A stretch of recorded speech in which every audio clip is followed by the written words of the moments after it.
नमस्कार दोस्तों। आज इस वीडियो के अंदर मैं आपको important supreme court of India के जजमेंट्स बताने के लिए आया हूं जो जुडिशियल सर्विस के बारे में honourable supreme court of India ने अभी रिसेंटली 2025 के अंदर पास करे हैं। तो ये बेसिक और बहुत इंपॉर्टेंट है, याद रखना। और इनमें से भी सवाल बहुत अच्छे खासे पूछे जाएंगे, याद रखना। सबसे पहली बात ये जो हमारे सुप्रीम कोर्ट ऑफ इंडिया का जजमेंट है ये बात करता है कोटा के बारे में। कोटा फॉर प्रोमोटेड जजेस कि मान लेते हैं मैं ऑलरेडी जज हूँ, ठीक है, मैं ऑलरेडी जज हूँ और जब मैं प्रमोट होके आया हूँ तो अब उस केस के अंदर मेरे प्रमोशन के लिए कोई स्पेशल कोटा या मेरे लिए क्या कोई स्पेशल वेटेज रखी जाएगी क्या। तो यहाँ पे honourable supreme court of India ने बोल दिया भाई ऐसा कोई भी तरह का कोटा स्पेशल तरह का जजेस को डिस्ट्रिक्ट जज की पोस्ट के लिए प्रमोट करने के लिए नहीं होता है, याद रखना। तो ऑल इंडिया जजेस association versus union of India 2025 का ये केस है, ये साइटेशन भी मैंने यहाँ पे मेंशन कर दी है। तो सुप्रीम कोर्ट ने क्लियरली ये रूल आउट कराया कि भैया कोई भी तरह का स्पेशल कोटा, कोई भी तरह का स्पेशल वेटेज फॉर प्रमोटी जजेस इन द डिस्ट्रिक्ट जज पोस्ट पे नहीं होगा। अगर ऐसा कर भी देते हो ना तो यार एक नेशन वाइड पूरे भारत में इम्बैलेंस हो जाएगा। इससे लगेगा कि आप डायरेक्ट रिक्रूट्स कर रहे हो, ठीक है, डायरेक्ट रिक्रूट्स कर रहे हो और can not justify artificial classification. अब अगर एक बारी मैं हायर जुडिशियल सर्विस में एंटर हो चुका हूं ना तो यार मेरे लिए कोई स्पेशल कोटा या कोई स्पेशल रिजर्वेशन नहीं होगा। मैं जितने टाइम तक अपनी सर्विसेज एज अ जज दे रहा हूं, यानी कि मेरा जितना एक्सपीरियंस है वो ऑन रिकॉर्ड एनुअल रोस्टर के बेसिस पे ही डिसाइड करते हुए मेरा एक्सपीरियंस काउंट होगा और मैं ऊपर कितना जाऊंगा वो तभी डिसाइड होगा। कोई अलग तरह से कोटा वोटा नहीं होगा। तो ये honourable supreme court of India ने अपना क्लियर कर दिया है, ठीक है। ये एक इंपॉर्टेंट लाइन भी है कि जजेस lose their birth mark of recruitment source once they enter into a common cadre. बात खत्म। दूसरा यहाँ पे हमारा जजमेंट है जिससे सभी लोग बच्चे बहुत परेशान हैं, हुए थे। अब यार परेशान होने से या ना होने से या कुछ भी कोई मतलब नहीं रह जाता है क्योंकि जजमेंट पास हो चुका है, ठीक है। तो मिनिमम 3 इयर्स ऑफ प्रैक्टिस यहाँ पे मैंडेटरी है अगर आपको जुडिशरी में एंट्री लेनी है। ऑल इंडिया जजेस association versus union of India 2025 supreme court, आपको स्क्रीन के ऊपर जजमेंट का नाम दिखाई भी दे रहा होगा, ठीक है। अब इस जजमेंट में honourable supreme court of India ने बोल दिया है कि भाई अगर आपको जुडिशरी में एंट्री लेनी है तो पहले वकालत करने के बाद में आपको 3 इयर्स ऑफ प्रैक्टिस ज्वाइन करनी पड़ेगी। अब ये और ये 3 ईयर की मेरी प्रैक्टिस है नहीं है, कैसे पता लगेगा? मेरा प्रोविजनल एनरोलमेंट से, ठीक है। मान लेते हैं कि मैंने 2020 में अपनी एलएलबी पूरी करी, 2021 के अंदर मैंने अपना एनरोलमेंट करवा लिया, ठीक है, अपना स्टेट बार काउंसिल के अंदर। उसके बाद 2021 को लकीली मेरा एआईबी का एग्जाम आया हुआ था, मैंने एग्जाम भी दे लिया, ठीक है। और साथ में मैंने अपना जो है डिस्ट्रिक्ट बार यानी स्टेट अपना जहां भी मैं यार कोर्ट में प्रैक्टिस करता हूं, ठीक है, तो मैंने अपना बार एसोसिएशन के अंदर भी मैंने अपना एनरोलमेंट, अपना रजिस्ट्रेशन एज अ मेंबर मैंने करा लिया। तो मैंने सारा काम कर लिया है, बात खत्म। मेरा एनरोलमेंट काउंट होता रहेगा होता रहेगा। तो अब 2025 आ चुका है, तो 2025 का अगर मैं अनुमान लगाऊं तो मेरा एक्सपीरियंस कितना है भाई, कितना माना जाएगा? 4 साल का माना जाएगा। अब ये मेरे को प्रूव भी करना है तो मैं भागा जाऊंगा। मैं अभी तो पता नहीं कि सर्टिफिकेट का क्या फॉर्मेट रहेगा, तो ऐसे केस में मैं भागा जाऊंगा, एक सर्टिफिकेट का फॉर्मेट अपना तैयार करूंगा। या तो बार एसोसिएशन, अपनी बार एसोसिएशन के पास जा सकता हूं कि भाई साहब मेरा एक एक्सपीरियंस सर्टिफिकेट बनवा दो। अब इसके ऊपर सिग्नेचर लगेगा, दो, ये सर्टिफिकेट बन गया, 2 लोगों के सिग्नेचर।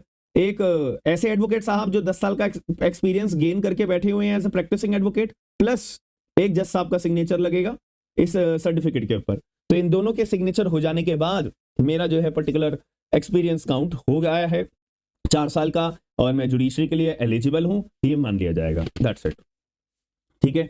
और लॉ क्लर्क, अगर मैंने इतने ड्यूरेशन में मैंने लॉ क्लर्क की भी जॉब करी है ना, वो भी इंक्लूडेड है, वो भी आप आ जाओ, कोई दिक्कत नहीं है, ठीक है। आपका एक्सपीरियंस काउंट होगा भाई। But fresh law graduates judiciary join नहीं कर सकते। बट जिन्होंने ये जजमेंट आने से पहले अप्लाई करा हुआ है, कोई नोटिफिकेशन में आई हुई थी, आपने पेपर दिया, फिर सिलेक्ट हो गए, तब अलाउड है, तब वैलिड है, याद रखना, ठीक है। यहाँ पे एक इंपॉर्टेंट लाइन ये भी है कि जो जजेस की लाइफ, जो जजेस का कामकाज है ना, वो किसी के जीवन को डिसाइड करने का होता है, लिबर्टी को डिसाइड, प्रॉपर्टी को डिसाइड, रेप्यूटेशन को डिसाइड करने का होता है।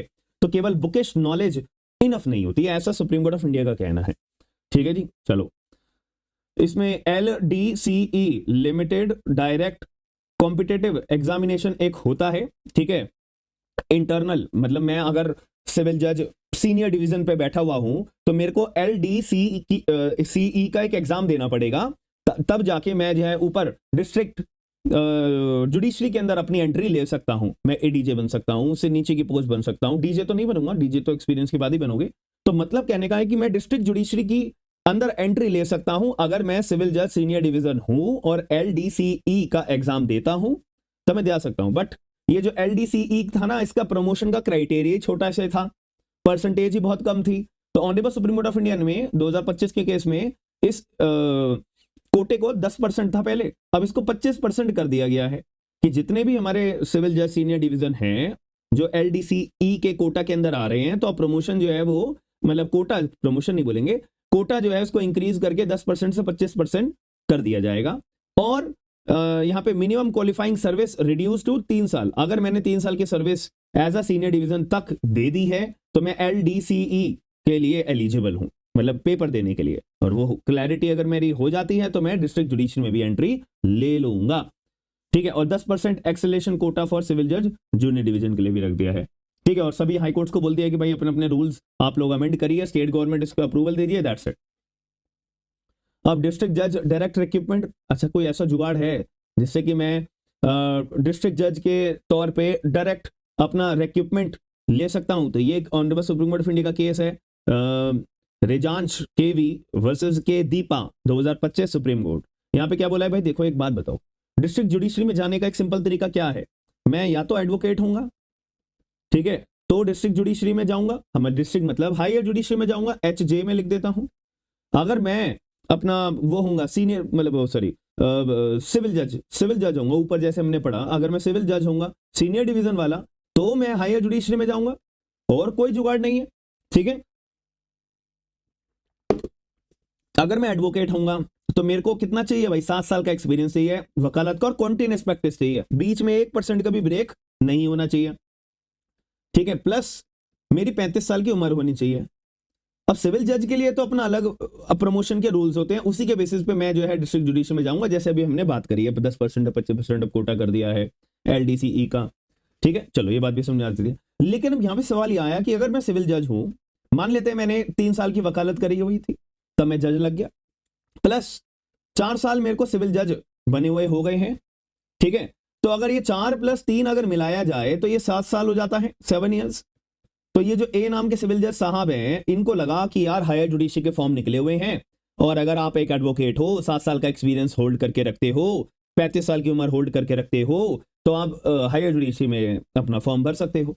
तो ये सिविल जज साहब ने बोला, सोचा कि यार मेरे को अभी सिविल जज, मतलब मैं सिविल जज के प्रमोशन के तौर पे डीजे की तरफ जाऊंगा तो मेरे को बहुत टाइम लग जाएगा, चलो ऐसा करता हूं, मेरे पे 3 साल की वकालत का है, 4 साल की अपनी जजशिप का है, टोटल 7 साल तो मेरे पे भी एक्सपीरियंस हो गया है, मैं फॉर्म भर देता हूं। तो यहाँ पे भी dispute supreme court of India के पास गया, वकीलों ने क्वेश्चन रेज करा कि भाई ये जो पोस्ट आई हुई है ना 25% कोटे की, तो ये केवल और केवल वकीलों के लिए है, यहाँ पे जज लोग अपना फॉर्म नहीं भर सकते हैं। इस बात के लिए सुप्रीम कोर्ट ऑफ इंडिया ने इस केस में बोला नहीं नहीं, ऐसा किसने लिखा है भाई, ऐसा किसने बोल दिया तुम्हें, ऐसा नहीं होगा। अगर कोई भी जज भी है जिसके पास वकालत एज वेल एज जजशिप का दोनों को कंबाइन करके 7 साल का एक्सपीरियंस अगर बन जाता है तो बढ़िया है, वो फॉर्म भर सकते हैं। हम तो चाहेंगे कि जजशिप का वाला व्यक्ति अगर प्लस एडवोकेट का एक्सपीरियंस प्लस जजशिप का एक्सपीरियंस दोनों मिलके अगर 7 साल हो रहे हैं तो आ जाओ, कौन मना कर रहा है। तो ये अपना बोला कि अगर एक वकील हो तो 7 साल, मतलब 7 साल का एक्सपीरियंस ही है, कॉन्टिन्यूस, ब्रेक नहीं चलेगा। और 25% जो कोटा है वो केवल एडवोकेट्स के लिए एक्सक्लूसिव निर्धारित नहीं रहेगी, ये बात हेल्ड कर दी गई थी, ठीक है। और यहाँ पे एक मैं बता दे, अगर कोई जुडिशियल ऑफिसर है जिसके पास कंबाइंड 7 साल का एक्सपीरियंस एडवोकेसी और सर्विस का है, भाई वो तो बढ़िया है, यही तो हमें चाहिए। बट मिनिमम केज 35, भाई 35 तो क्रॉस हो ही जाएगी, ठीक है। जब 7 साल का एक्सपीरियंस आप मांग रहे हो, नहीं मांग रहे तो कोई बात नहीं, हो जाता है, ठीक है। आगे बात करते हैं, कोर्ट मैनेजर्स की बात करिए। जो कोर्ट के अंदर मैनेजर्स होते हैं जो कॉन्ट्रैक्चुअल हैं, जिनको अभी तक परमानेंट नहीं करा है, सुप्रीम कोर्ट ने ऑर्डर करा है यार इनको परमानेंट करो, इनकी सैलरी एरियाज कोई मत रखो वगैरह वगैरह, ठीक है। रिटायरमेंट एज ऑफ डिस्ट्रिक्ट जजेस, ये बहुत इंपॉर्टेंट है, याद रखना, ये इंपॉर्टेंट आ चुका है। एक बात बताओ, अगर मेरे को डिस्ट्रिक्ट जज में पहुंच जाता हूं तो मेरी रिटायरमेंट है 60 साल, हाई कोर्ट तक पहुंच जाता हूं, हाई कोर्ट के जजेस का रिटायरमेंट है 62 साल, अगर मैं सुप्रीम कोर्ट हूं तो सुप्रीम कोर्ट का रिटायरमेंट एज है 65। तो यहां पे बात हो रही है कि यार अब जो डीजे है ना, उनकी 60 एज से लेके 61 कर दी जाए। एमपी हाई कोर्ट ने बोला ठीक है कर दो, एमपी हाई कोर्ट ने बोला ठीक है कर दो, बल्ले बल्ले हो गई, तो ये हो चुका है। ठीक है, एमपी जजेस एसोसिएशन का केस है, सुप्रीम कोर्ट ऑफ इंडिया के पास आया था, सुप्रीम कोर्ट ने भी बोला था भाई कोई दिक्कत नहीं है, कर सकते हो, उसमें क्या है। ठीक है, और ये लास्ट हमारा आ जाता है protection and inclusion in judicial service. जो वुमेन जुडिशियल ऑफिसर्स हैं, ठीक है, 2025 सुप्रीम कोर्ट उनका टर्मिनेशन जो है सुप्रीम कोर्ट ऑफ इंडिया ने सेट असाइड कर दिया था, बोला था। और जो पर्सन विद डिसेबिलिटीज हैं उनके लिए भी बोला था कि उनके लिए भी कोई एक्सीलेंस बार ना करी जाए, केवल वो पीडब्ल्यूडी कैटेगरी में आते हैं तो इसीलिए वो पोस्ट पे नहीं बैठ सकते, ये गलत बात है। ठीक है, तो एमपी ने रूल्स ऐसे बना रखे थे, बारिंग ब्लाइंड कैंडिडेट्स के लिए, ब्लाइंड कैंडिडेट्स को बाहर कर दिया था, तो ऐसे रूल्स को एमपी मध्य प्रदेश के रूल्स को स्ट्रक डाउन कर दिया गया। ठीक है जी, तो ये थी आज की हमारी एक छोटा सा एक सेशन जो honourable supreme court of India के important cases regarding the judicial service pass करे गए थे। आई होप आपको ये सारे जजमेंट समझने के बाद में जो भी कंफ्यूजन, जो भी मन में डाउट्स होंगे वो मेरे द्वारा क्लैरिफाई जो करे गए हैं वो आपको समझ में आए होंगे। और मैंने जो है अपना 65% ऑफ सारे के सारे बैचेस पे अपना लगाया हुआ है, तो स्मार्ट एंड लीगल गाइडेंस आप लोग डाउनलोड कर सकते हो, Android users, iPhone users, and website के ऊपर भी है हमारी एप्लीकेशन अवेलेबल। सारे के सारे लिंक्स आपको डिस्क्रिप्शन बॉक्स के अंदर मिल जाएंगे। बस आपको कोई भी बैच अगर पसंद आता है, BNSS, BNS, BSA, TPA, family law, Indian contract act, 8000 से ज़्यादा लीगल ड्राफ्ट का PDF वाला पूरा पैकेज लेना हो, तो सारे के सारे ड्राफ्ट पे 60 ये अपना बैचेस पे 65% ऑफ है। ठीक है जी, हम मिलते हैं नेक्स्ट क्लास के अंदर, नेक्स्ट सेशन के अंदर। Bye, take care, signing off, have a good day.